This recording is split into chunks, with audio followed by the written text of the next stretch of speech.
आता आपल्या खास क्षणांसाठी मिळतील अस्सल आणि पारंपरिक पेहराव. महिलांना साजेसा Indo western premium clothing brand Radvi. जिथं तुम्ही मूळ चंदेरी पासून लिनन पर्यंत प्रत्येक भारतीय वस्त्रातील पेहराव खरेदी करू शकता. म्हणूनच आजच आमच्या ऑफिशियल वेबसाईटला भेट द्या.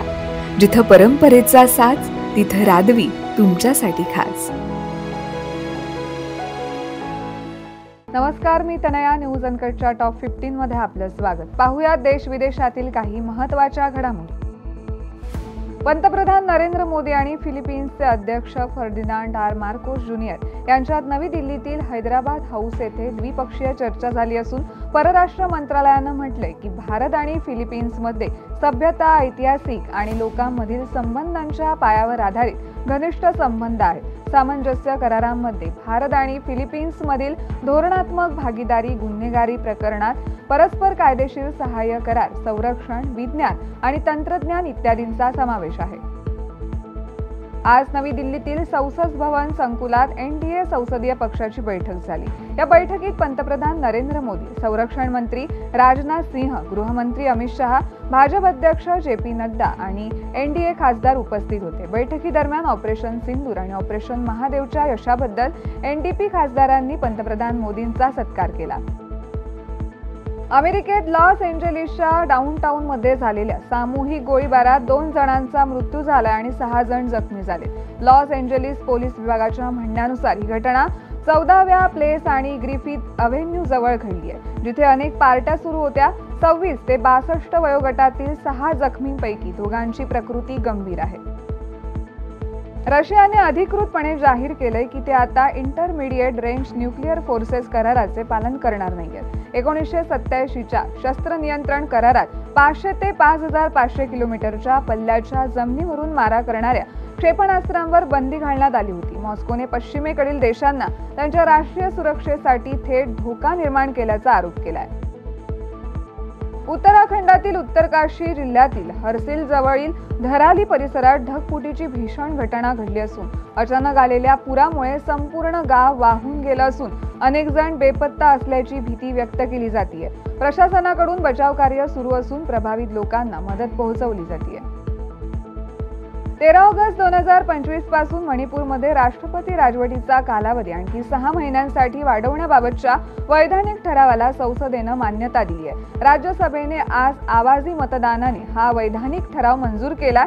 गेल्या आठवड्यात मणिपूरमध्ये राष्ट्रपती राजवटीचा कालावधी वाढवण्याबाबतच्या वैधानिक ठरावाला लोकसभेने आधीच मान्यता दिली होती. नेपाळमध्ये बागमती प्रांताचे मुख्यमंत्री बहादूर सिंग लामा यांनी त्यांच्या पदाचा राजीनामा दिलाय. त्यांचे मुख्य वैयक्तिक सचिव क्षत्र बहादूर लामा यांनी हेटौडा येथील प्रांत प्रमुखांच्या कार्यालयात राजीनामा पत्र सादर केले. भारत हा जगातील 5व्या क्रमांकाचा सर्वात मोठा विमान वाहतूक बाजार म्हणून उदयास आलाय, ज्यानं 211 दशलक्ष प्रवाशांना हाताळलंय. तर मुंबई दिल्ली 2024 मध्ये सर्वात व्यस्त विमानतळ जोड्यांपैकी एक होते. आंतरराष्ट्रीय विमानतळ वाहतूक संघटनेनं 2024 साठी जागतिक हवाई वाहतूक सांख्यिकीची नवीनतम आवृत्ती प्रसिद्ध केली आहे. दैनिक युनिफाईड पेमेंट्स इंटरफेस आधारित व्यवहार पहिल्यांदा 700 दशलक्ष ओलांडून 707 दशलक्ष पर्यंत पोहोचलाय. नॅशनल पेमेंट्स कॉर्पोरेशन ऑफ इंडियानं जारी केलेल्या ताज्या अहवालात या महिन्याच्या 2 तारखेला ही कामगिरी साध्य झाल्याचं दिसून आलंय. गेल्या 2 वर्षांत दैनिक व्यवहारांची संख्या दुप्पट झाली आहे, जरी मागील वर्षांच्या तुलनेत व्यवहारांच्या रकमेची वाढ मंदावली आहे. लष्कर प्रमुख जनरल उपेंद्र द्विवेदी यांनी IIT मद्रास येथे अग्निशोध या भारतीय लष्कर संशोधन कक्षाचं उद्घाटन केलंय, ज्याचा उद्देश शैक्षणिक संशोधनाचं संरक्षण तयार तंत्रज्ञानात रूपांतरण करणे आहे. हे केंद्र लष्कराच्या परिवर्तनाच्या 5 स्तंभांना समर्थन देते आणि स्वदेशीकरणचे सशक्तीकरण या दृष्टिकोनातून स्वावलंबनावर लक्ष केंद्रित करते.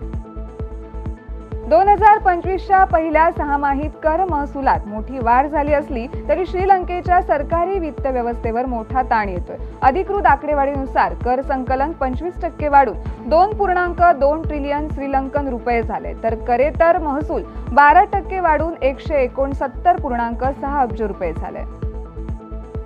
जम्मू आणि काश्मीरचे माजी राज्यपाल सत्यपाल मलिक यांचं आज दुपारी 79व्या वर्षी दीर्घ आजाराने निधन झाले। त्यांच्यावर नवी दिल्लीतील राम मनोहर लोहिया रुग्णालयात उपचार सुरू होते। त्यांनी गोव्याचे राज्यपाल आणि मेघालयाचे राज्यपाल म्हणूनही काम पाहिलंय।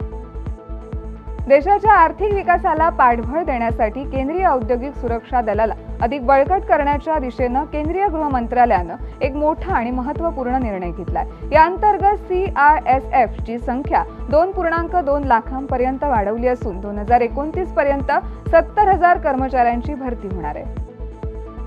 लॉस एंजेलिस मधील वेस्ट हॉलिवूड मधील ट्रॅफिक सिग्नलवर वाहतूक तपासणी दरम्यान शस्त्रे बाळगल्याबद्दल प्रसिद्ध अमेरिकन रॅपर आणि गीतकार सोल्जा बॉयला अटक करण्यात आली आहे। ही घटना 3 ऑगस्ट रोजी पहाटे 2:30च्या सुमारास घडली आहे।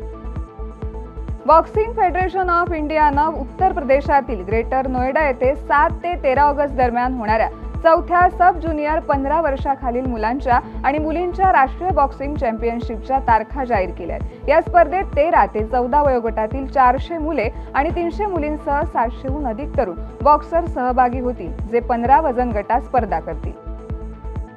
आणि या बातमीसह वेळ झाली आहे टॉप 15 मध्ये इथेच थांबायची। तोपर्यंत पाहत राहा न्यूज अनकट।